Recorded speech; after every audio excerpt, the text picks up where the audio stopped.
ẹ káàbọ̀ sórí ìkànnì ẹ fún abalẹ̀ fún adáadáa bí ó tó ń ṣòro ẹgbẹ́ wa a sì máa pílẹ̀ fún ẹwẹ́ ní fídíò tí ẹ ń wọlé ẹgbẹ́ mi ẹwọ́ tún pẹ́ẹ́pẹ́rẹ́ àṣírí tẹ bá ń gbọ́ àṣírí pẹ́ẹ́rẹ́ àwọn àṣírí àgbọ̀ọ́yanu òun lọ́ọ́ tí inú fídíò tí ẹ ń wọlé ẹgbẹ́ mi ẹwọ́ ẹwà àkọ́kọ́ fìdílé àbí kẹfìdílé nǹkan kẹ máa bá a ká lọ bọ́ tú àwọn àṣírí kàkàkàkà yìí ẹ wò ó láì fọ̀pá pọ̀lọ̀pọ̀lọ̀ péjọ fídíò náà rèé ẹ̀ka ṣùgbọ́n abẹ́ ń kó. onílé mo kágbó àgbà lánìí mi mo rí bàfọ́ ọlọ́run ọba mi àkàndọ́ra kòǹkò ló kọ mi ọ̀jà ó àró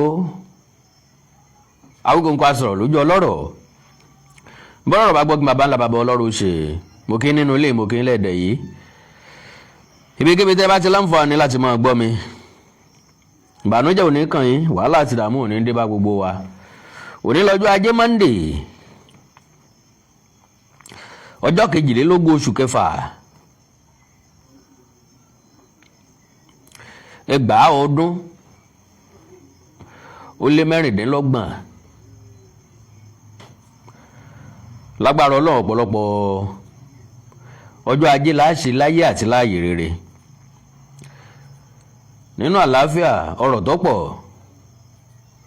owó tabua bí wọ́n bá ń pín mẹ́jọ níní ìbànújẹ́ ò ní kàn wá ń bì kankan àgà ní gàgà lálá nìkan ní lọ sókè tí wálẹ̀ padà Ọlọ́run yóò wà pẹ̀lú wa Ọlọ́run ó kẹ́ a bó ṣe kẹ́mọ rẹ́ ni kí ọmọ káàbà nǹkan dẹ́wà lórọ̀ lẹ́nu bíi tejò Àjàó àrò irun mọ́lẹ̀ padà bọ̀ràn míyàn ìjó ló yẹ ká máa jó orin ló yẹ ká máa kọ àbí kí làbá máa mú ṣe lórí ọ̀rọ̀ àwọn akẹ́kọ̀ọ́ tí wọ́n kó láòrò èṣíẹ̀lẹ̀ yàwọ́ta àwọn akẹ́kọ̀ọ́ 39 pẹ̀lú àwọn olùkọ́ 7 ṣùgbọ́n tó jẹ́ wípé 6 làwọn olùkọ́ kù àwọn ẹni bí oníṣẹ́ láabi ọ̀hún wọ́n ti pa olùkọ́ kan gbogbo àná là ń béèrè lọ́wọ́ ìjọba lọ́wọ́ security agents pé bòná báṣẹ́ dé károdò kásùn kí ni káralé ọmọ wí kí ni káralé ọmọ sọ àbí kí láralé ó mu ńgbà bá rodò tí ó jìn tá a pẹ́ bí alẹ́ kan àárọ̀ kan tó ká fẹsẹ̀ rìn láti wòdé lálùpọn séèyàn ò ní béèrè aránmọlájò ní wọ̀nà kankan lónìí ńlá gbọ́ròyìn tó fini lọ́kàn balẹ̀ díẹ̀ kò fini lọ́kàn balẹ̀ tán yánnyán ó fini lọ́kàn balẹ̀ díẹ̀ ó fini lọ́kàn balẹ̀ dáadáa ṣùgbọ́n ibi tí ròyìn ọ̀hún ìbá ti dáa tí ìbá ti dùn ó ní wípé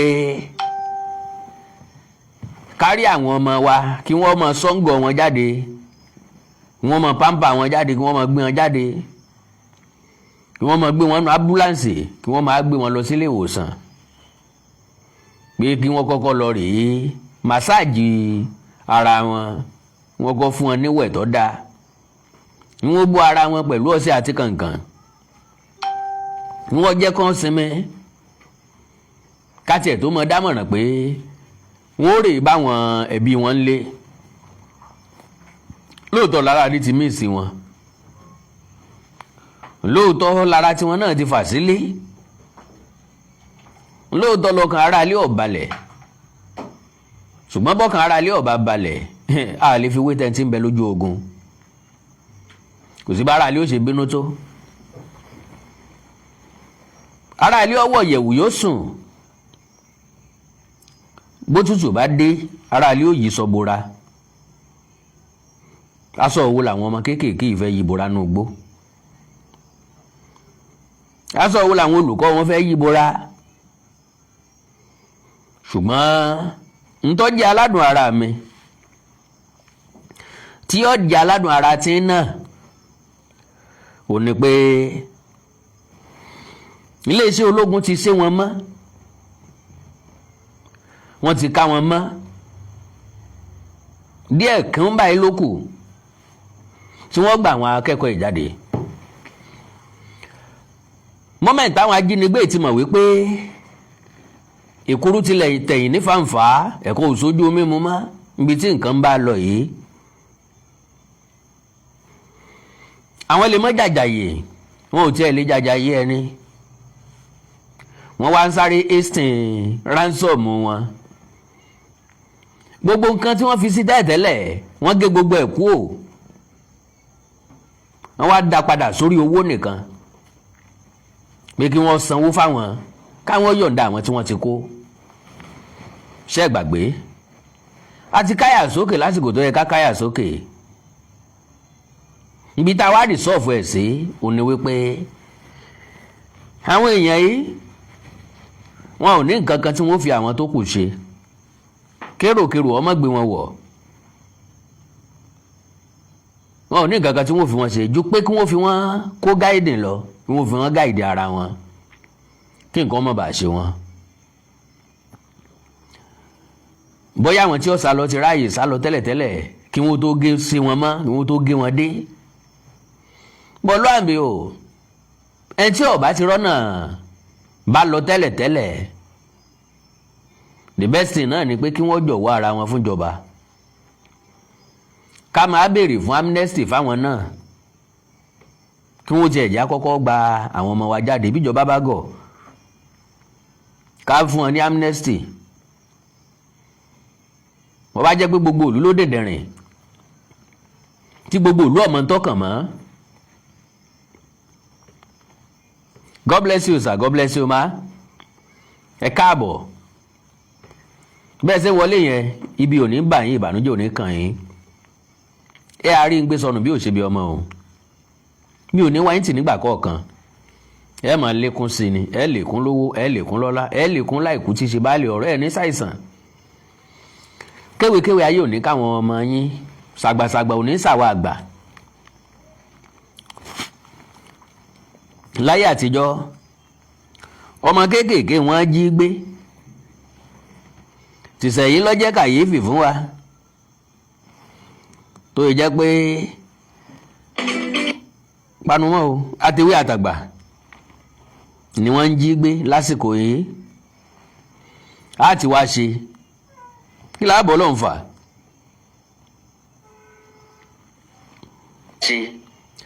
wetin we go bọ́ lọ́n fà. ẹ káàbọ̀ sọ ẹ káàbọ̀ mà,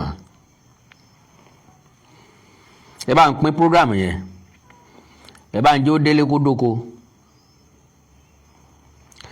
kọ́ dẹ́sẹ̀ kúkú kọ́ dọ́nà jíjìn.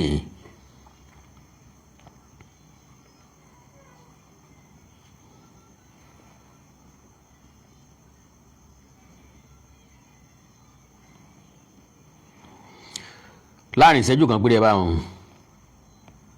ṣíà rẹ̀.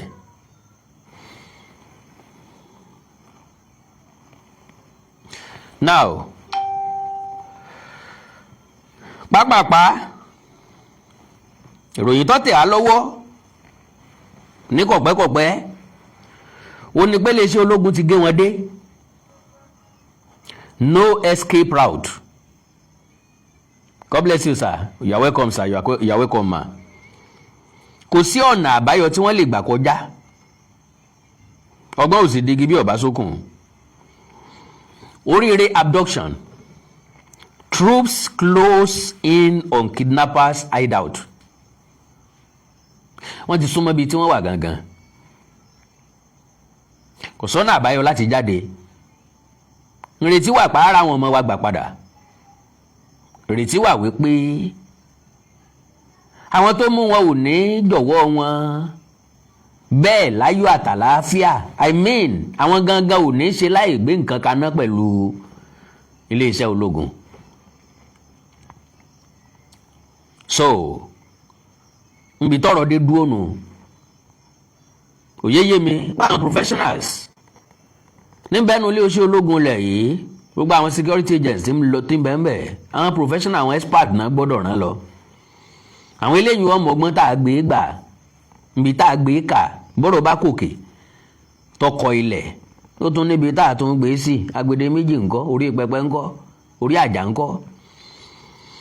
Oríire abduction, troops closing on kidnappers hideout. Okay, 168 high-profile terrorist commanders neutralized. Abdulsalami urges Nigeria to unite against terror, support security agencies to defeat evil. Now, fresh details have emerged on intensive efforts by the authorities to rescue the 39 abducted school children and 7 teachers from Auru Ishele, Yawota, and Alausa communities. Boya Alausa, this is Alausa, in Orire local government area of Oyo State. News reliably gathered that troops and other security operatives have closed in on the surroundings of the hideouts of the kidnappers in the National Park Forest in the vigorous move to secure the victims and avert possible escape of the kidnappers. Bọ́ọ̀bá lọ lágbára ìwọ kọ́ ló ní gbogbo ọgbọ́n lọ́dọ̀. Àwọn ọmọ ẹ̀ ti pẹ́ jù lọ́dọ̀ wọn. Orí kunkun máa ń kó bá nìní. Irú àwọn ajínigbé yìí kí ló burú ń bẹ pé àwọn ọmọ kéékèèké yìí o ẹ̀já tari wọ́n lé. Ṣùgbọ́n ẹni èṣù sí ò ní tètè mọ̀. Bó ti láya 16 tẹ́lẹ̀ yóò sì tún fẹ́ gba tó ń yàwó kan. Torí pé sùn ṣe. Kì í tètè yí oníbúrẹ́dì. Àfìgbà tó bá di 3 òníní. Kò yé wọn bọ̀rọ̀. So,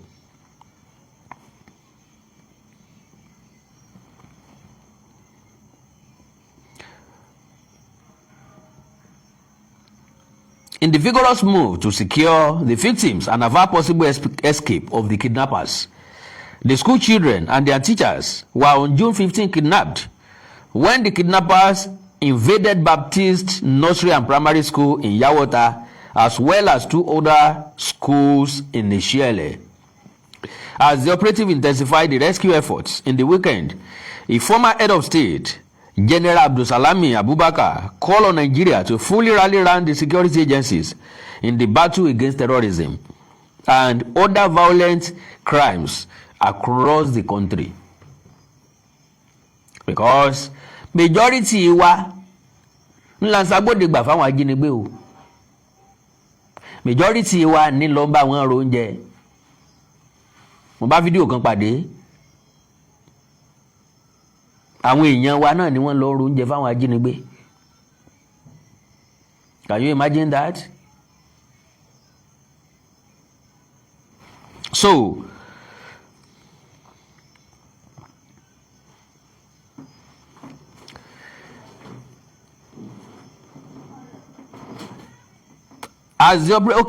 now, call on Nigeria to fully rally around the security agencies in the battle against terrorism and other violent crimes across the country. The sources said troops and other security personnel involved in the rescue operation have effectively surrounded the hideout of the kidnappers within the National Park Forest area, where they have held pupils and teachers hostage for weeks. It was further learned that the terrorists have been effectively contained within the forest, with security operatives blocking possible escape routes and restricting their movement with the hostages. That is, wọn ò ní láǹfààní láti kó àwọn ọmọ yẹn kúrò níbi tí wọ́n wà lọ síbòmíì, kò sáàyè, kò sórí ọ̀fẹ́. Ìbéèrè tí mo ti ń béèrè láti ẹjọ́ iná nù tí n ò rí dáhùn, mo èsì wá ń rí dáhùn sí. Torí lára ìbéèrè mi ni pé àwọn mélòó wọn lọ, I mean, ṣé wọ́n ń lọ wọ́n ń padà ni àbí wọ́n dúró síbẹ̀? Àbájáde ilé tí wàá jẹ́ ó yé wa wípé wọn ò kú òun bẹ̀, wọ́n dúró síbẹ̀, wọ́n dó tì wọ́n lọ́rùn. Kò ní sọ́nà àti jáde, kò sọ́nà àti jẹ, kò sọ́nà àti mú, ntí wọ́n bá ní náà ni wọ́n máa jẹ lọ́wọ́. From every corner náà ni àwọn security agents ni wọ́n ti máa súnmọ́ wọn díẹ̀díẹ̀ pẹ̀lú ọ̀dà àti àwa táwọn jẹ́ jagunjagun. àwọn tá a jẹ́ sọ́jà àti ṣerú ẹ̀rí àti mọ́ bá a ṣe ṣe bá àti ẹ̀jẹ̀ jagunjagun àti wo fíìmù orí wa ti fẹ́ dandan American film lóríṣiríṣi àwa gan lè ṣèwò pẹ̀lú experience fíìmù tá a ti wò. The increasing surge by the security operatives to the hideout is said to have triggered severe pressure on the terrorists. Their resort to arm-twisting tactics, including the recent callous killing of one of the abducted teachers.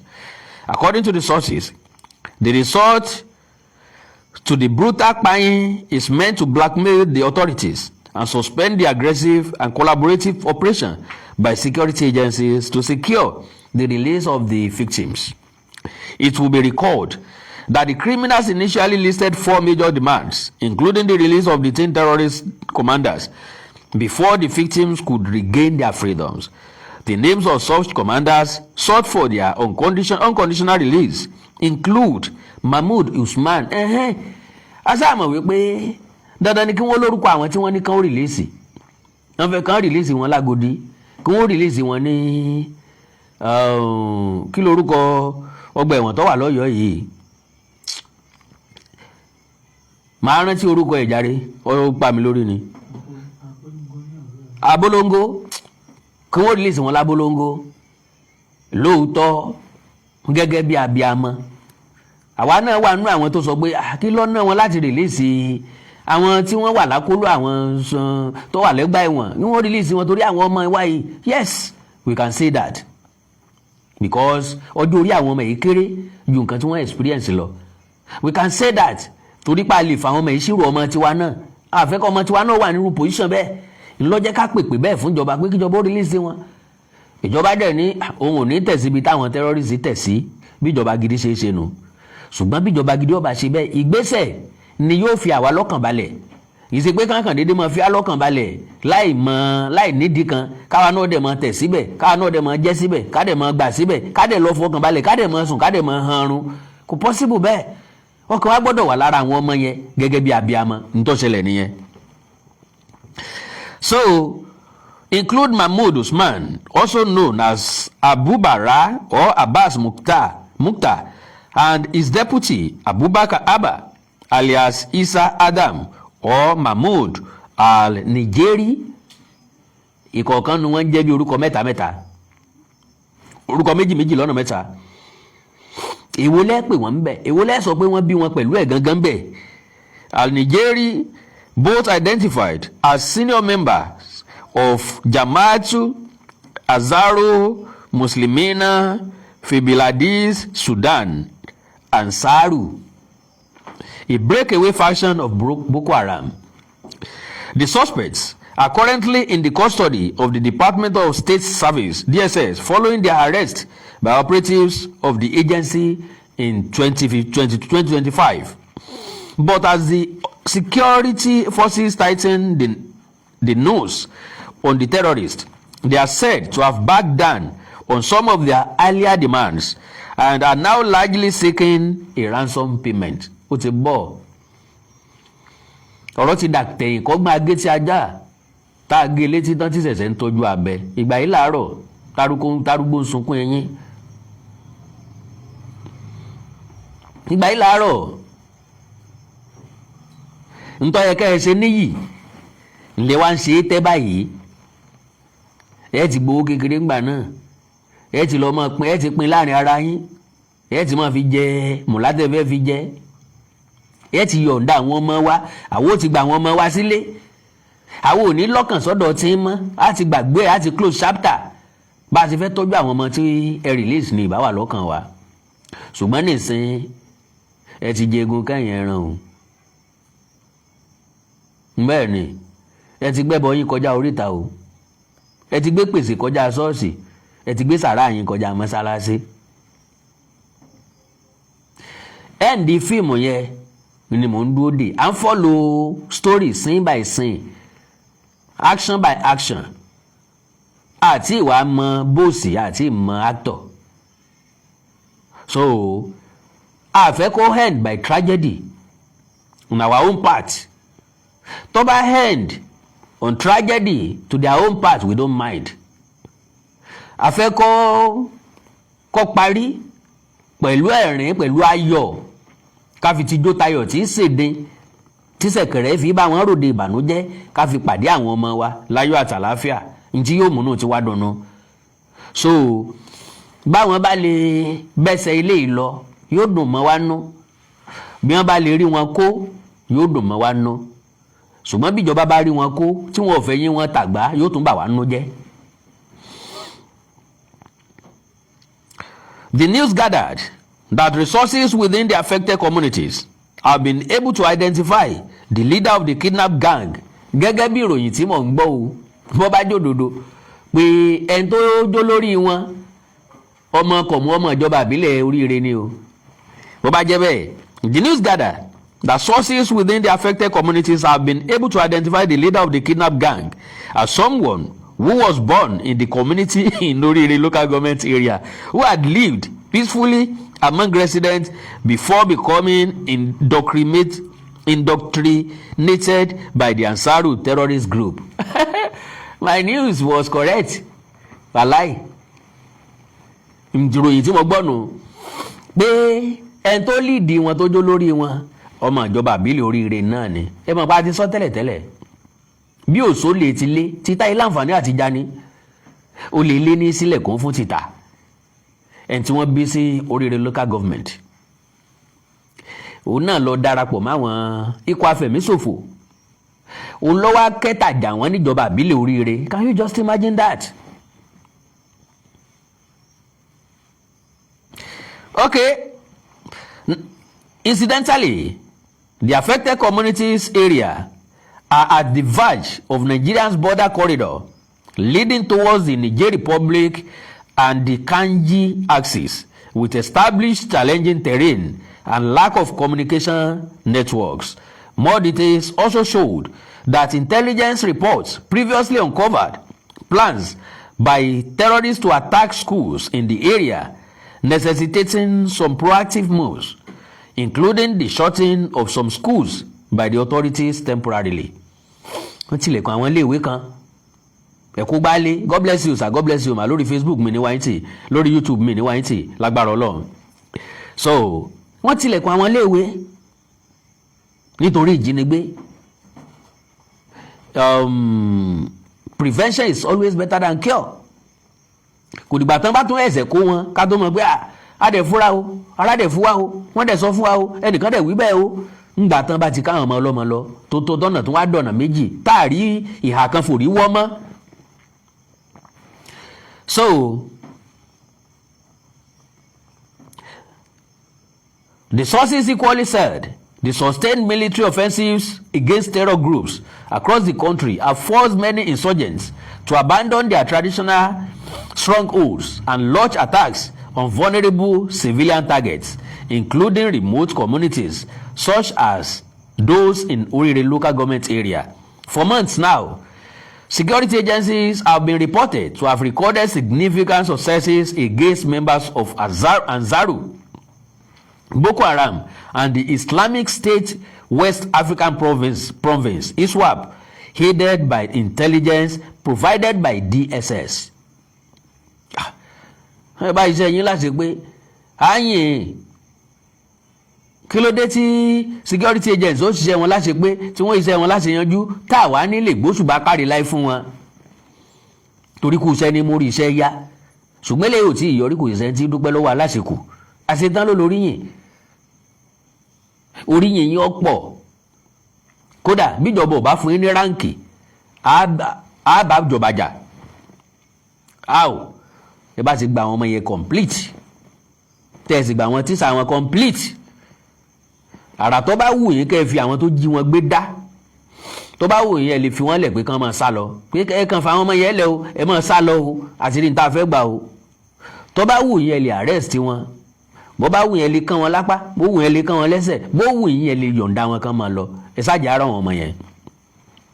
Competent sources told the press that not less than 168 high-profile terrorist commanders have been neutralized during recent operations, with scores of others arrested.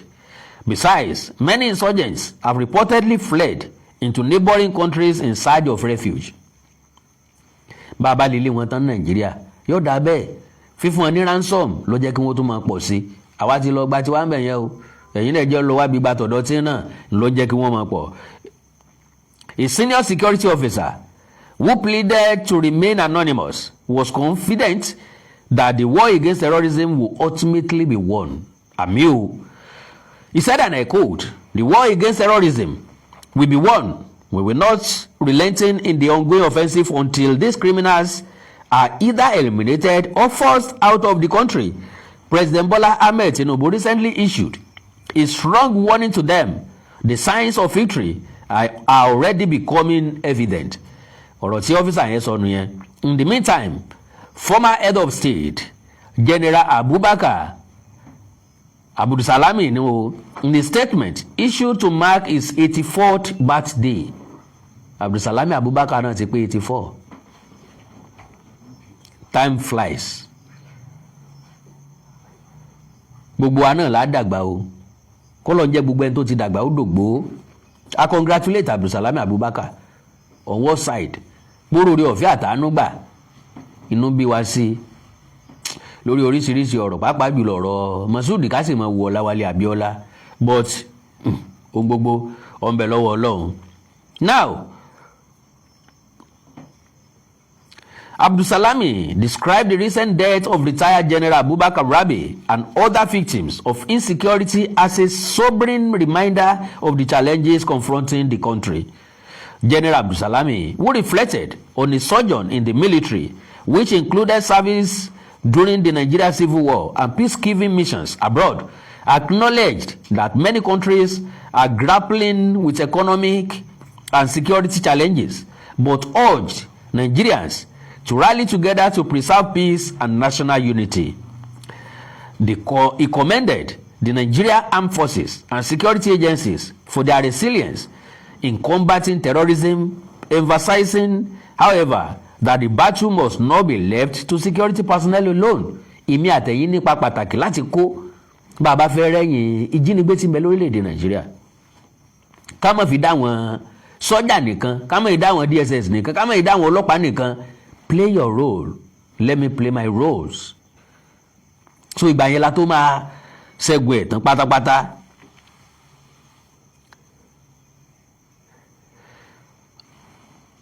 General Abdulsalam, okay. He cautioned against politicization of security matters, a tendency he noted has worsened the security situation and brought us to where we are today. He said, and I quote, "Let us join forces with government and security agencies at all levels to defeat these evils once, who do not recognize ethnicity, religion, political party, communal life, and other forms of identity. Propaganda for political and other selfish gains is also giving oxygen to to terrorist groups. The use of fake news on social media to propagate false narratives has served to encourage terrorists and other criminal groups. The success of one terrorist group encourages another." Yes, náà ni mo sọ lẹ́ẹ̀kan. Àti rí tiwa gbà ẹ̀yin náà lọ gbàtọ̀dọ̀ yín. Ńgbà tí gọ́ọ̀mẹ̀ntì bá fáwọn kan 500 million 400 million 200 million tàbí táwọn èèyàn kan tí wọ́n jí gbé tán sáré kówó jáde tán kó 150 million 200 million kalẹ̀ ń gbé kíní lówó lórí o ẹ jẹ́ káwa náà lọ sáìdì ibẹ̀. So part of his statement read, okay, "The success of one terrorist group encourages another, and unless we have a rethink, we will continue to promote this crisis." Part of his statement read, and I quote, "Hi, General Abdulsalami Alhaji Abubakar, GCFR, on this occasion of my 84th birthday, wish to appreciate all Nigerians for their love and support all through these years. On this special day, I have had to pause and reflect over the state of things in our dear country. As an officer of the Nigeria Army, the recent tragic death of General Rabi, along with the so many others, marks a defining moment for us as a country.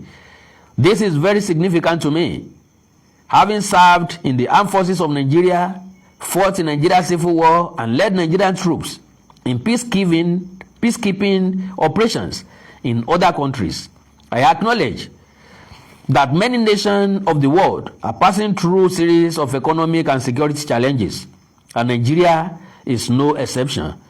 What is needed now is to support efforts to maintain order in the country. It is clear that the success of attaining this objective must be inclusive. The armed forces and all other security agencies have been very strong in the fight against terrorism. But this is not their fight alone. Every citizen has a stake, and it is my plea that Nigerians unite to fight against terror. Over the years, politicization of security matters has worsened the situation, and this has brought us to where we are today. Let us join forces with government and security agencies at all levels to defeat these evil ones who do not recognize ethnicity, religion, political party, communal life, or other forms of identity. Propaganda for political and other selfish gain is also giving oxygen to terrorist groups. The use of fake news on social media to propagate false narratives has served to encourage terrorists and other criminal groups. The success of one terrorist group encourages another, and unless we have a routine, we will continue to promote this crisis. I urge the armed forces and security agencies to continue their efforts, resolve, and firmness in this fight, and not to be discouraged. I urge government should in every manner continue to take decisive actions and resolve to bring tragedy to an end. Nigeria is the only country we have. I join the army to defend it with my life. I am a firm believer in a united and peaceful Nigeria. A firm believer in a united and peaceful Nigeria. United Nigeria, can never bring peace. So divided Nigeria will be peaceful to every one of us. Our general. At my age, it was and is still my dream that we hand over to our children a united and prosperous nation, so that your children will continue leading us, Abi. Your children will continue frustrating us, Abi. Your children will continue terrorizing us, Abi. I appeal to all our citizens to remain calm and law-abiding. The task ahead requires our collective vigilance. I pray for comfort to the families of our fallen heroes. Once again, my family and I remain deeply grateful for your support. May Allah help us rebuild our dear country. God bless Nigeria. All right.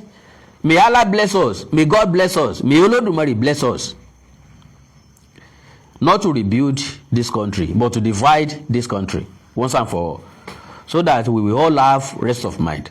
Hausa Fulani will have rest of mind. Yoruba will have rest of mind. South will have rest of mind. Southeast will have rest of mind.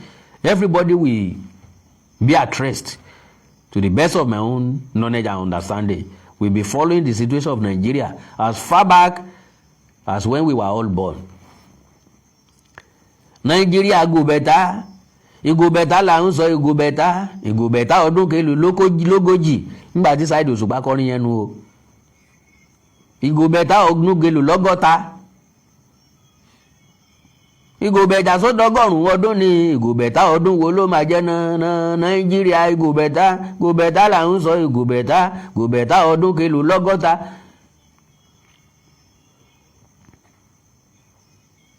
Igo beta tati wo òmìnira wa. Igo beta sọ́dọ̀gọ́rùn-ún ọdún ni igo beta ọdún wo ló máa jẹ́ náà. So pé Nàìjíríà ó da, to the best of my understanding, kó da sápò ààrẹ. Ṣùgbọ́n ẹja pín Nàìjíríà, ẹja pín tápín wọn sàǹfọ̀. Let us divide this country. Mo fọlọ́ ọ̀run búra ìgbà tí ìsinmi lè dé fún tẹrútọmọ nìyẹn o. Bọ́dà kálukú máa wà minimized láti monitor. Yes. Àwọn east wọ́n lè monitor bọ́dà wọn. Àwọn táwọn south west bọ́dà wa máa lòdì wọn láti monitor. Bó láti guide ẹ̀. Nbo Ondo state ti papọ̀ mọ́ Edo state. Àgé. ńbo Lagos State ti papọ̀ mọ́ Republic of Benin àágé, ńbo l'Ògùn State ti papọ̀ mọ́ Republic of Benin àágé, ńbo l'Ọ̀yọ́ State ti papọ̀ mọ́ ìpínlẹ̀ Niger àágé, ńbo l'Èkìtì ti papọ̀ mọ́ ìpínlẹ̀ Kogi àágé, ńbo l'Oǹdó ti papọ̀ mọ́ ìpínlẹ̀ gbogbo ẹ̀ báyìí tá a bá ti gé bẹ́ẹ̀ á ní ìsinmi, àwọn tó kù náà wọ́n ní ìsinmi. Now ìjọba fi wá lọ́kàn balẹ̀ pé àwọn security agents wọ́n wà on top of the situation, wọ́n ti gé àwọn ajínigbé yìí dé, wọ́n ti gé wọn mọ́. ẹ gẹ́ẹ̀tì ẹ mọ̀ tí wọ́n ń pè bẹ́ẹ̀, as in ká ní a fẹ́ lọ pẹran ní ìsìn, ṣé ẹ ti dẹ̀gbẹ́ ọdún rí, ẹ ti dẹ̀gbẹ́ rí, tá bá fẹ́ lọ dẹ̀gbẹ́ ẹ̀rùn, àwa mọ̀ pé inú igbó yìí o àwọn ẹran máa ń pọ̀ ńbẹ̀ o, àti dẹ wáyà àti mú àwọn kan, ṣùgbọ́n àwọn kan gbọ́n ju wáyà lọ, adẹ tàkúté, àwọn kan gbọ́n ju tàkúté lọ, tàbí alé wọn débẹ̀ tàbí akẹ́fi wọn débẹ̀, àti wá sọ̀rọ̀ àǹdí gbogbo ogbó yẹn. Àwa move nígbésẹ̀ díẹ̀díẹ̀, à ń sún mọ́ra wa. Àwọn ẹran yẹn náà wọ́n ń gbáriwo wa lọ́tún, wọ́n ń gbọ́ lọ́sì, àwọn náà wá ń bọ́ sáàrin tí àwọn iléeṣẹ́ ológun ilẹ̀ yìí ti dé nìyẹn. Wọ́n ti gé wọn dé, wọ́n ti gé wọn sáàrin, kò sọ́nà tí wọ́n fẹ́ gbà sá lọ, gẹ́gẹ́ bí tí wọ́n fi fọkàn wa balẹ̀. Àwọn ajínigbé yẹn ò lè escape. Ó túmọ̀ sí wípé a rí àwọn ọmọ wa gbà, just a matter of time. Time yẹn lèmi àtẹ̀yìn ọmọ, tàbí ká sọ pé àwọn ọmọ bó ló ṣe jìnnà síbi tí wọ́n wà sí, sótó mẹ́ẹ̀lì kan, sójú mẹ́ẹ̀lì kan lọ, ṣé wọ́n ń gbóhùn wọn? Kí ló fi wọ́n lọ́kàn balẹ̀ pé wọ́n ti gé wọn dé lóòótọ́, pé kò sí escape route fún wọn? Iléeṣẹ́ ológun ni ó wà sọ fún wa, àgbàlagbà sáà gbọ́dọ̀ rékú kó tún dààmú rìn, kò gbọ́dọ̀ wá di lọ́la kan àbí lọ́túnla kan àbí lọ́sẹ̀ tí ń bọ̀ kan kí wọ́n wá sọ pé sorry, ibi táwọn rò páwọn ti gé wọn dé, àwọn ọmọ páwọn kọ́ wọn wà ń bẹ̀, àwọn àgbẹ̀ kan wọ́n ń dáko ń bẹ̀, tàbí àwọn ọdẹ kan wọ́n ń yìnbọn ń bẹ̀, tàbí àwọn ẹnìkan ni wọ́n ń ṣe é dún bẹ̀, oríṣiríṣi nǹkan wọ́n lè sọ o. Eléyìí ni yóò dùn wá o, tí ó dẹ̀ mú wa react. So àkàndọ̀rọ̀ Awíkonko ọ̀rọ̀ ló délẹ̀ yìí o, ẹ jẹ́ ìwò bọ́yá àwọn èèyàn méjì possibly tí n bá rí èèyàn méjì tí wọ́n fẹ́ pè tí wọ́n ní gbólóhùn kan àbí méjì láti sọ lórí ìròyìn yìí,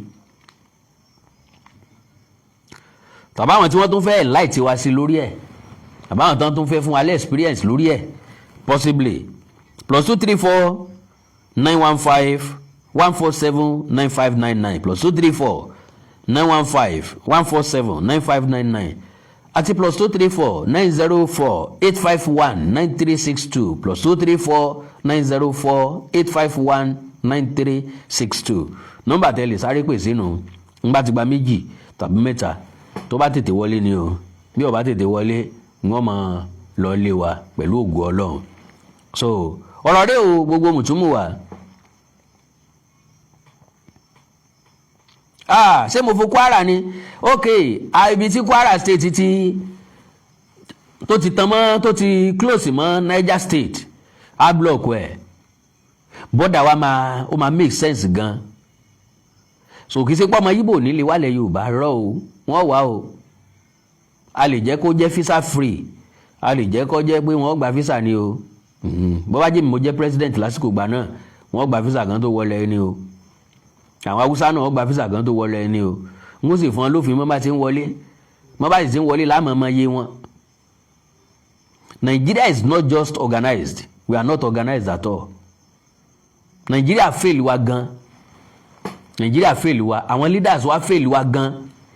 Wọ́n fail wa látòrí national ID card láti 2014 àti ní plastic national ID card ti today.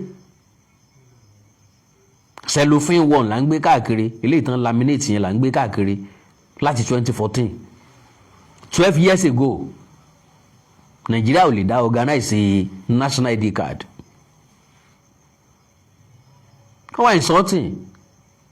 Oríṣiríṣi àwọn èèyàn wọlé sí Nigeria on a daily basis, àmọye wọn no data. Anybody ló lè ra sim card wa. anybody ló lè register sim card wa so far tó bá ti lórúkọ. Àwọn African countries kan wà tó jẹ́ pé kò ṣeé ṣe bẹ́ẹ̀. Mi rò pé èèyàn lè wọ Ghana lónìí káwọn mọ̀ pé èèyàn wọ Ghana. Ṣùgbọ́n eléyìí tèmi mọ̀ ni pé bó bá wọ Cairo lónìí wọ́n mọ̀ pé ó dé Cairo lónìí gangan náà ni o. Hello. Hello ma o. Hello Awíkókó kálẹ́ o. Yes ma, ẹ kálẹ́ ma. Ẹ kú iṣẹ́ ìlú. Yes ma. A máa júṣe fún wa o. Àmín o. Ẹ pẹ̀lẹ́ bàbá mi, ẹ kú iṣẹ́, ẹ kú ètò náà. Yes ma. Nàìjíríà ti fèèlì tipẹ́tipẹ́ kì í ṣọ̀rọ̀ ìsìn. Àwọn okùn túbọ̀ wá ń bàjẹ́, ó wá ń burú sí ni. Ó wá túbọ̀ wá ń dojú délẹ̀. Ẹ wò kí là ń wí kí là ń sọ. Kí là ń wí kí là ń sọ nílùú tó ní sójà, tó ní ọlọ́pàá, tó ní air force, tí wọ́n ní gbogbo kínní, tí àwọn abduct àwọn ọmọ láti how many days sínsìn. More than 1 month. Tí wọn ò rí nǹkan kan ṣe sí, tí wọ́n dẹ̀ sì tún ṣe wá rèé tó dùn mí jù ni pé ọ̀tẹ̀ táwa Yorùbá wa tún bára wa ṣe yìí o. Ọ̀tẹ̀ tí Yorùbá tí Ṣèyí wá tún bá ìṣẹ̀dá ìṣe láì kì í ṣe àwa. Torí mi ò mọ wáyé wọ́n ní kí ọkùnrin rí ejò kí obìnrin pa. Ṣé bí kéjò má ti lọ ni kóòtù òjíire ń sọ. Kí ló wá dé, kí ló ń ṣẹlẹ̀, irú àbámọ̀ wo ni eléyìí tó ń ṣẹlẹ̀ sí wa ẹ̀.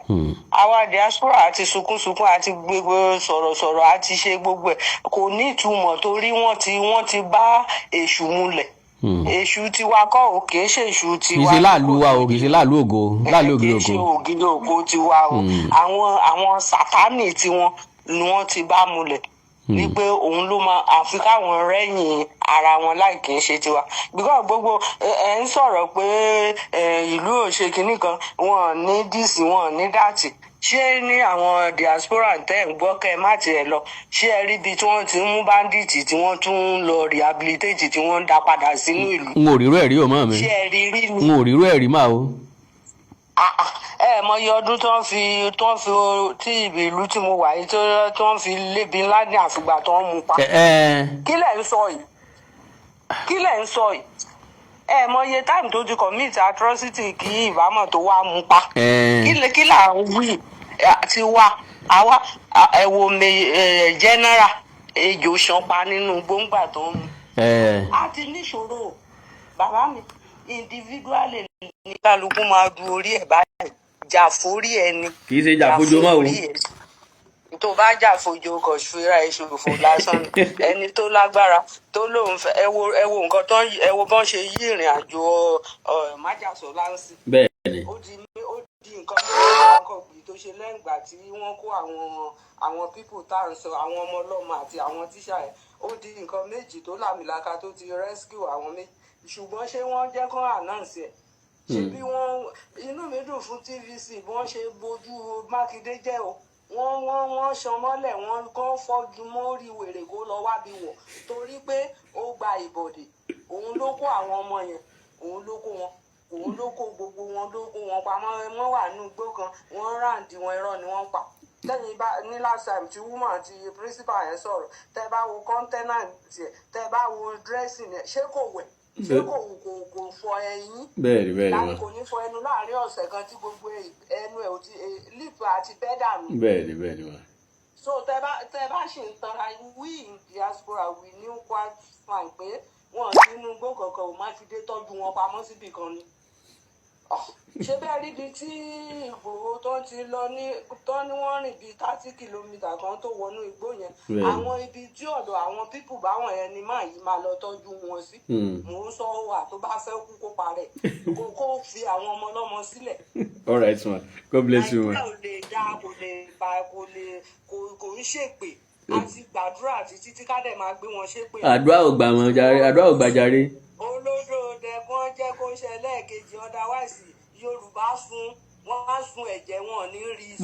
mo fọlọ́run búra Ọlọ́run. wọ́n á sun ẹ̀jẹ̀ wọn ní rí i sun ẹjọ́ ṣé òbí náà fẹ́ lọ bára gbà wọ́n àbí. àbá ti kú. ṣé ìbẹ̀lẹ̀ ṣé náà ti ní ọmọ Yorùbá wá sálọ àbí bẹ́ẹ̀ náà. mo máa ń bẹ̀ ọ́, mo máa ń kúnlẹ̀ láràárọ̀ tí n bá ti ń bẹ ẹlẹ́dàá gbàdúrà fún ìṣẹ̀dá mi àti ìdílé mi, mo máa ń gbàdúrà fún orí Yorùbá kó má gbàbọ̀dè tí olódé bá fi lè mí sí second time yìí a máa fi Yorùbá pìtàn ní o àfi tá a bá kàn dé sọ èdè ìlókù ẹgbà bí mo ṣe sọ yìí. God bless you ma. Àmín ma. Àmín ma. ìjọ máa gbogbo tó ìwọ náà bá rìn máa wẹ̀yìn wà ní wẹ̀ẹ̀tì. Àmín ma. God bless you ma. Àmín ma. ojú ẹ̀ ò ní fọ́. Àmín ma. mi ní wáyé tí ma. God bless you ma. Yes ma. Yes ma. Wow, ó tọrọ bí ìsọkúsọ bàbá sọ ní ìsìn wọn pa nǹkan campaign ni but reality kò ní sọ pé ká má sọ òun o ẹ má bínú o bàbá yìí ṣe mistake. Bọ́lá Tinubu ó wá wọlé lẹ́ẹ̀kejì Ọlọ́run dáríjì mi, Ọlọ́run dáríjì mi, èmi náà kó Nàìjíríà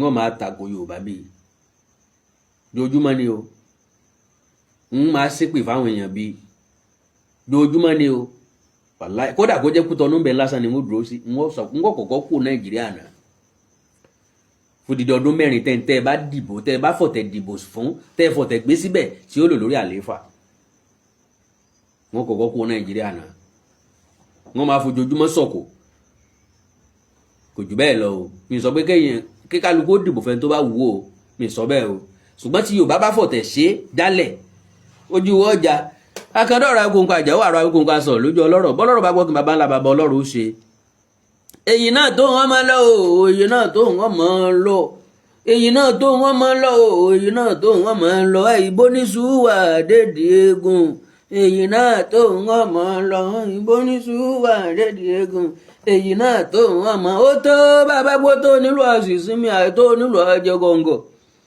ọjọ́ òtòjọ́ tí mo dé gbọ̀ngàn sùn lé ọ̀rẹ́ mi pé ariwo gbalẹ̀ òkìkí gbàtà òkìkí ọmọ jára àdúgbò òsùn ọ̀rọ̀ tó dìjà létí akínlàlù àti báwọn. hello.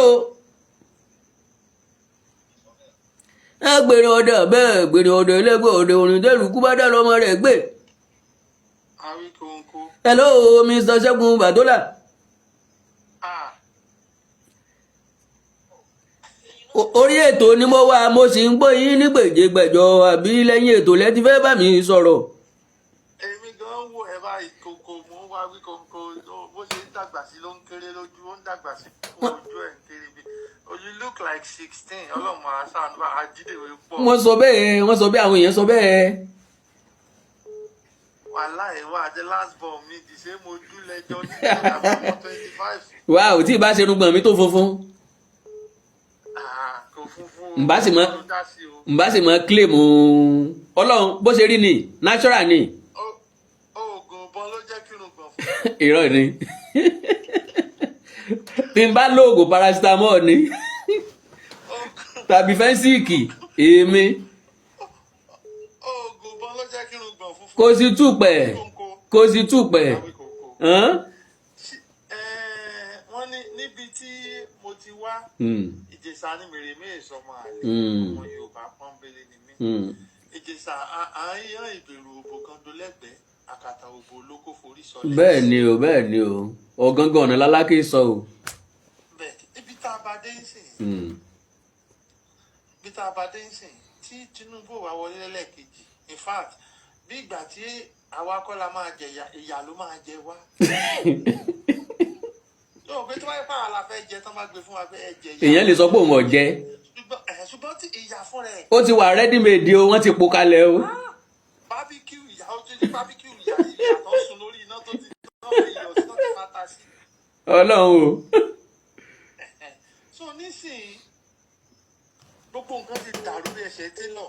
bẹ́ẹ̀ni. ó dàbí ìgbà tá a bá ní pé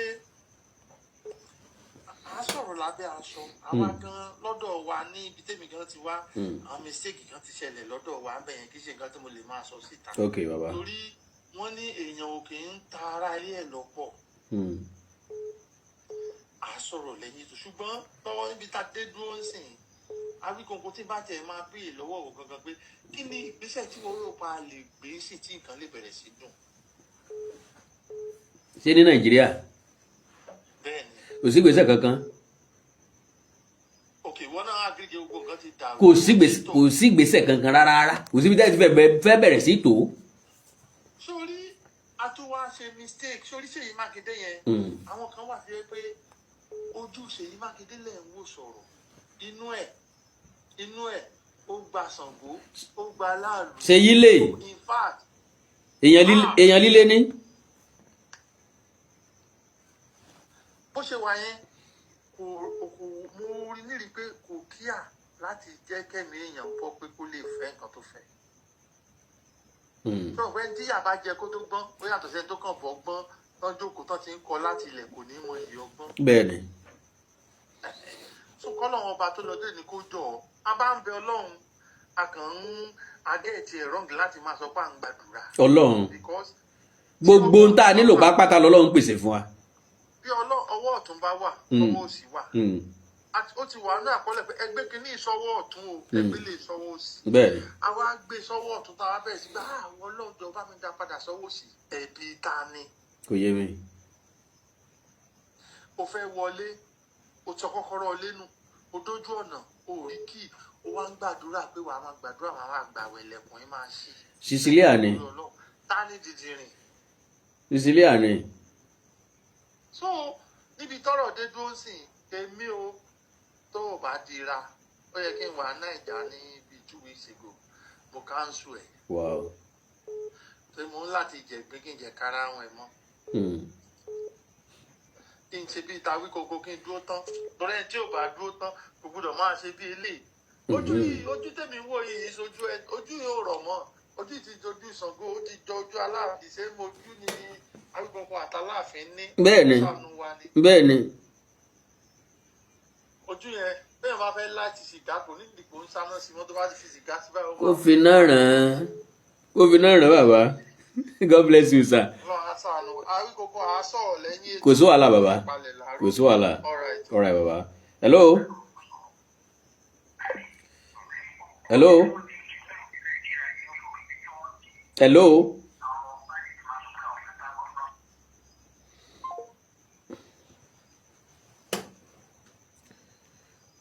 ẹni tó ń pè lemọ́lemọ́ yìí tẹ́ bá fẹ́ pè padà lẹ́ẹ̀kan sí kí n lè píìkì ẹ̀ ibi tẹ́ ti orí fóònù lẹ ti máa gbọ́ mi o kò sí ibi tẹ́ ti ń wò mí yẹn o ibi tẹ́ ti ń wò mí yẹn máa delay yóò ń ti sọ̀rọ̀ tipẹ́ kẹ́ tó ẹ̀sẹ̀ gbọ́ mi orí fóònù lẹ ti lè listen sí mi ó ń sàn fọwọ́.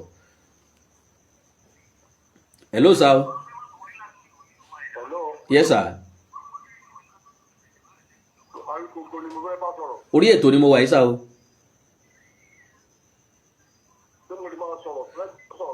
orí ètò ni mo wà yìí sá o. orí ètò ni mo wà yìí o. ẹ ṣe Awíkọ́nkọ́. yes sir. ọ̀rọ̀ tí ẹ sọ ọjọ́ jáde kọjọ gàdé wọ́n fẹsẹ̀ sí méjì nílẹ̀ ètò àtúrú wọlé ìyá àtúrú bọ́sà. bẹ́ẹ̀ni. ta ni ọmọ gbégbó àtúrú tó wọlé ìyá àtúrú bọ́sà. nípa àjẹlé yìí mi ń gbádùn ètò yín dáadáa. God bless you sir. I'm calling from Nigeria. God bless you sir. so ọ̀rọ̀ ìjà ń sọ yìí èmi bí ẹnìkan tí mò ń sọ̀rọ̀ mi ò lè sùn látọjọ́ náà láti ìṣẹ̀lẹ̀ mi ò lè sùn ní àtàwọn ìyàwó mi lórí àwọn ọmọ yẹn. ìbéèrè tẹ́ ń béèrè ẹ̀ lèmi náà ń béèrè kí kí làwọn ọmọ yìí jẹ kí ni wọ́n mú aṣọ orí ẹ̀ ń wọ̀ náà ṣe ó pọ́sibù náà kó ti àárẹ̀ ìdòwò kan ẹ̀yìn yẹn má ti dé ó pọ́sibù kó ti àárẹ̀ ìdè gbogbo ètò yẹn ó sì láwọn tí ó tún máa rántí ọ̀rọ̀ máa gbóúnjẹ fún wọn. wọ́n àlàyé òkùnkùn ọ̀lẹ́rà tó bá yá bá dé àwòrán máa kéré. bẹ́ẹ̀ ni sà. oúnjẹ alọ́kànbalẹ̀ fọmọ Nàìjíríà alọ́kànbalẹ̀. kò sí níbi gẹ́gẹ́ tó ń lọ kò níbi gẹ́gẹ́ tó ń lọ president ní kò ní ìkẹkẹ mi tó fẹ́ wọlé. tó bá wọlé ọwọ́ yàrá ẹ̀. ní ìbọ́tà. tó bá wọlé ọwọ́ nù yàrá ẹ̀. nínú wàhálà ní ọwọ́ ìbùsàdì wọlé ní òṣìṣẹ́ ìjọba Tinubu jẹ́ rárá. àtẹ̀mí kì í fi sínú àjọ àjọ ojúmọ́ láàfà lè ní pé Ọlọ́run bá a tún ọmọ ilé àti àtàwọn tí gbogbo bí ibi tẹ́sí di àwọn èèyàn dájú wá sí pé Ọlọ́run fi hàn lẹ̀. Ọlọ́run wa máa mú gba àwọn tẹ́wà yìí kìíní àtàwọn bàbá àtàlẹ́ wọn. Ọlọ́run kó máa mú wọn ní. Àmín. God bless you sir. Àmín. ẹ ṣé mo dúpẹ́ sá o. Kó mú wọn kó sì fi ayé ẹ̀kọ́ náà kó fi Nàìjíríà fún ìfọ̀balẹ̀. Àmín o. Ní agbára Ọlọ́run bá náà kọ́ mọ́ sọ́dọ̀ fún alẹ́ wa sọ. ẹ ṣé púpọ̀ sá. ó dàárọ̀ sá. yes sá. ẹni tí ìbá sábẹ́ amọ ni ó sùn tí ọ̀nà kọ̀kọ̀ ní pé wọ́n jí ọmọ ní tó bí èmi nínú jù ń bẹ̀ ní èjì àwọn ọmọ yẹn ọdún 2, ọdún 4, ọdún 5, ọdún 6, ọdún 8, ọdún 10, ọdún 12 wọ́n ní tó dàgbà nù wọn lọ́dún 15 lọ́mọ 15 years mọ̀ ọlọ́ nínú àánú ẹ̀yọ́ sànù wà ní Nàìjíríà. The solution láti sọ o ẹ má fọkàn sí ọ̀rọ̀ ààrẹ Bọ́lá Ahmed Tinubu, ẹ má mọ̀ lísìn sí Abdulsalami Abubakar o, ọjọ́ ogbó ní yọ lẹ́nu o. Gbogbo ohun tó ń sọ ọmọ ọdún 64 ó ti darúgbó padà, ó ti dọmọdé padà. Sọ̀rọ̀ ọmọdé ní sọ ọ̀rọ̀ gidi wà ńbẹ̀ ń pé káràn ìjọba lọ́wọ́, ṣùgbọ́n ọ̀rọ̀ ilé tí ò gidi ńbẹ̀ tó jẹ́ arán ò ní pé òun lálàá pé kán build Nàìjíríà kán lè gbé fáwọn ọmọ àwọn, kán gbé ìdí nọ́ọ̀tì kán gbé fáwọn ọmọ wọn nọ́ọ̀tì. Ẹ jẹ́ káwa náà build South West ká gbé láwọn ọmọ wa lọ́wọ́. Kò pọn dandan wípé ibi táwọn òyìnbó gbé wa sí ńlá gbọ́dọ̀ gbélé ayé wa kà. Àti débi tá a ti gbọ́dọ̀ láròjinlẹ̀ lárò padà pé ṣé ibi tán fẹsẹ̀ wálé náà láwà àbí ká yan ipa míì. To the best of my understanding mo nígbàgbọ́ pé ìran káàrọ̀ òjíire a lè yan ipa míì àti ní ipa tá à ń tọ̀ bọ̀ tẹ́lẹ̀tẹ́lẹ̀ ká dúró lórí ipa míì. Now nínú ọ̀rọ̀ tí Olúwo sọ tá a kà sí ọ̀rọ̀ pé gbogbo ẹ̀ náà ni ọ̀dà, ó make point kan, valid point ni o, wípé òun sọ fáwọn àfáà tí wọ́n bá rò pé àwọn dángájíá, ẹ̀yin pásítọ̀ tẹ́ rò pé dángájíá, ẹ̀yin aláwo oníṣègùn tẹ́ rò pé dángájíá, ẹ̀bọ ọ̀tà ẹ̀ǹsó láwòrò ìṣẹ́lẹ̀. Ìgbà náà lẹ́tọ̀ọ́ mọ̀ wípé Christianity, Islamic religion a fi ń kóra wa lómi ọbẹ̀ ni, a fi ń fi búrẹ́dì kóra wa lómi ọbẹ̀ ni. Ntí kálukú ọ̀jẹ̀ kálukú ń wá kiri. No prayer can move anything from anywhere. Kò sí prayer tó lè fún ọ lọ́kọ, kò sí prayer tó lè fún ọ níyàwó, kò sí prayer tó lè fún ọ níṣẹ́, kò sí prayer tó lè mú ọ lọ ìlú òyìnbó. Bọ́ọ̀ bá ní tí àwọn òyìnbó ń fẹ́, bọ́ọ̀ bá ní criteria wọn ò ní fún ọ. Wọ́n ti print letter tí wọ́n fún ọ kalẹ̀, ó dàbí pé blue ni. Sorry, we can't give you visa. This letter will explain why. Ìwọ lọ́lọ́ máa bá pọ̀ lójú ọ̀nà bóyá lílo sì ti lọ́ọ́ kà á. Wọ́n sọ fún ọ báwọn ò fún físà nù béèyàn pray jù bẹ́ẹ̀ lọ. So olówó lọ́wọ́ tó bá, if you have your money you can go to any country. Tó bá níṣẹ́ tọ́wọ́ ti 50 million, more than 50 million naira, Amẹ́ríkà ó fún físà. Wọ́n mọ̀ pọ̀ wá tó bá ti dá Amẹ́ríkà ó gbòtẹ́ẹ̀lì ó san táàsì ó wọ káàbù. Wọ́n sì mọ̀ pé wọ́n tó níṣẹ́ tó olówó tó wọ̀ ti 50 million nú àkáǹtì tó wó dẹ̀ ń wọlé síbẹ̀ tí ń jáde. Wọ́n mọ̀ pé ò ní fẹ́ fi iṣẹ́ rẹ̀ lẹ̀ Nàìjíríà. Iṣẹ́ tí ń fún ọ lówó tó fi ní 50 million lákáǹtì ò lè fi lẹ̀ Nàìjíríà kó sọ pé wá jókòó sọ́dọ̀ àwọn ọ̀fẹ́ wọlé ọ̀fẹ́ jáde ni. Ṣùgbọ́n wọ́n tó ti ro pín tó jẹ́ pé àwọn àbúrò ẹ̀ ló ẹ̀sẹ̀ fẹ́ dáwó tíkẹ́ẹ̀tì fún ọ tàbí ní ẹ̀sẹ̀ dáwó físà fún ọ. Amẹ́ríkà mọ̀ pé òun tẹ ilé ẹjọ́ ni wọn ò lè fún físà láéláé. Jẹ́ pé distance kan ni wọ́n kọ́kọ́ fi fún físà náà kàn jẹ́ kàn tí fún físà. Ṣé lọ ń bẹ̀ yẹn kan bọ̀ gbówó nú àkáǹtì ẹ kó sẹ́ǹdì ẹ̀sìn padà láàrin ọ̀sẹ̀ kan àbí láàrin oṣù kan, Amẹ́ríkà wà mọ̀ ni. Àbáwọn tó fẹ́ fún físà ẹ́mbásí ọ̀mọ̀. Wọ́n bá wo statement ẹ̀ wọn mọ bówó ṣe wà ńbẹ̀ bówó ṣe jáde. Ṣùgbọ́n jẹ́ businessman Dangote ó lè sọ pé wọ́n lọ Amẹ́ríkà tán sọ pé kò ní lọ. Òun sọ̀n wáìnì mi ni. House of Rep member sọ pé òun fẹ́ lọ sí US wà ní fún físà sọ̀n wáìnì mi ni. If you have your money you go to anywhere. No prayer can take you to any country. Tí prayer bá take you to any country á jẹ́ pé o ti lówó lọ́wọ́ ni. Kò sí prayer tí ó fún ọ láya rere tàbí tí ó fún ọ lọ́kọ rere. Ọ̀pọ̀lọpọ̀ àwọn èèyàn náà fẹ́ra wọn ṣọ́ọ̀ṣì wọn ò sàlùbáríkà kọ́bọ̀ fúnra wọn. Àìmọye èèyàn ló jẹ́ pé pátì wọn ti pàdé, àìmọye ọkọ àtìyàwó wọn pàdé nínú bọ́ọ̀sì, àìmọye ọkọ àtìyàwó wọn pàdé lórí ọ̀kadà. Wọn ò níjà látàárọ̀ dalẹ́ rí. Pátì wọn ti pàdé kìí ṣe ṣọ́ọ̀ṣì kìí ṣe mọ́sálásí. Àìmọye ló pàdé ní àsàlátù wọn jàjòrò lọ. Ẹ má bínú jàre. Àwọn tí mò ń sọ̀rọ̀ sí ni wọ́n rán sí mi pé kí n máa wúkọ́ ń lè bá tètè máa lọ. Oníyàn sí ọlọ́fẹ̀ẹ́ sí ẹ̀jẹ̀ bá mi fẹ́ jẹ́ sí ẹ̀kọ́ ìbínú o. èmi ò sọ̀rọ̀ kéèyàn ó lè láìkì mi rárá o mi ò sọ tinú mi ń sọ bó ṣe rí lọ́dọ̀ mi. So the earlier the better. Tá a bá padà sí ìpìlẹ̀, unfortunately ó ti pẹ́ wá jù a lè padà sí ìpìlẹ̀ mọ́. Àwọn ọmọ tẹ́ ẹ bí àṣàwò lẹ́kọ́ wọn, àwọn ọmọ tẹ́ mi bí àṣàwò wọn mọ̀. So tá a bá kàn ń fake ara wa ní ìsepá fẹ́ padà sí ìpìlẹ̀ kò make sense mọ́, kò work mọ́. Ilẹ̀ Yorùbá lè work tán bá divide Nàìjíríà. One, kan kọ́kọ́ dá wa padà sí regional federalism àbí nǹkan. Láti bẹ̀ ká kọ́kọ́ manage ara wa for some times. Wọ́n bá ti dá a padà bẹ́ẹ̀ kó nílé oore lékílẹ̀ ọ̀fẹ́ wọ́n mọ Yíbò káwọn náà lọ tún lẹ̀ wọ́n ṣe. Haúsá Fúlàní wọ́n lọ bí òde lo wọn àníìdí shoemaker mọ́. Ńdò láti wọ bàtà tó ti já gan tá a gbé fún shoemaker. Ọ̀pọ̀lọpọ̀ ọmọ Yorùbá ni wọ́n gùdù ní shoemaking. Quote me anywhere, majority ọmọ Yorùbá wọ́n bá ṣe bàtà fún ọ ó rò pé Italy náà ti kó wá.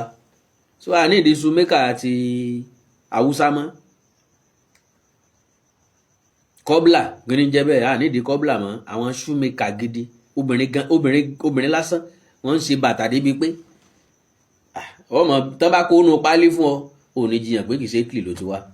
So kò iṣẹ́ tí Ìgbò ń ṣe nílẹ̀ wa tá a lè ṣe, kò sí iṣẹ́ tí Fúlàní ṣe nílẹ̀ wa tá a lè ṣe. And again iṣẹ́ tí Ìgbò bá ń ṣe tá a lè ṣe á patronize wọn bí tán wà. Ọjà tán bá ní tán kó wọlé àwa náà patronize wọn bí tán wà. Yóò jẹ́ nǹkan àmúsọ̀rọ̀ wọn. Ọlọ́run wà pẹ̀lú gbogbo wa o. Àwọn ọmọ yìí Ọlọ́run ṣe wọ́n ní rírí o. Ìjọba tí ń fi wá lọ́kàn balẹ̀ kọ́lọ́ ọmọ jẹ́ kó jẹ́ pé ẹ̀sìn ni wọ́n padà ṣe, ìyà ni wọ́n padà jẹ wọ́n lágbára Ọlọ́run. Bọ́ bá jẹ́ bàbá tó dúró tààrà àwọn ọmọ yìí, bàbá sì dúró tààrí wọn tó jẹ́ pé wọ́n ń gbádùn lọ́hùn, ẹ jẹ́ káwọn ọmọ ọlọ́mọ ó sinmi nínú igbó tó bá ti jẹ́ pé ó níbi tí wọ́n ń sùn tó jẹ́ pé tán bá kàn fẹ́ ṣe fídíò wọn ó kó wọn jáde táwa rí wọn nínú igbó. But àwọn fọ́tò táà rí tán sùn sábẹ́ igi eléyìí a mọ̀ pé marketing ni. Ọlọ́run ràn gbogbo wa lọ́wọ́.